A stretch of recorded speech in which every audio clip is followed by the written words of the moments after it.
এই প্রথম আমার বাগানে সূর্যমুখী ফুল ফুটেছে। তো এর আগে আমি কখনো সূর্যমুখীর গাছ লাগাইনি। তাই আমার এক্সপেরিয়েন্সটা নেই যে কত ইঞ্চির পটে লাগালে সূর্যমুখীর ফুলগুলো ভালোভাবে হবে।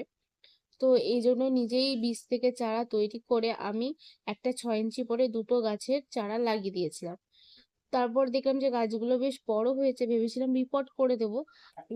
কিন্তু আ আমার এত গাছ আছে যে তাদের চক্করেই আমি ঠিকমতো সময় দিয়ে উঠতে পারিনি। এরই মাঝে গাছে কুঁড়িও চলে এসেছে। আমি বললাম থাক কুঁড়ি যখন এসেছে তখন আর রিপোর্ট করে লাভ নেই।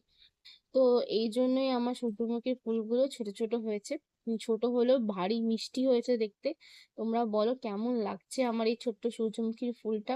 আর তোমরা কে, কে লাগিয়েছো তোমাদের বাগানে সূর্যমুখীর ফুল? তো আশা করছি নেক্সট টাইম এই ভুলটা হবে না। আমি পরের বার ১০ থেকে ১২ ইঞ্চির পটে একটা করে সূর্যমুখী গাছ লাগাবার চেষ্টা করব। তো চলো আজকের জন্য এইটুকুই। নেক্সট আপডেট দেব পরের ভিডিওতে। চলো টাটা।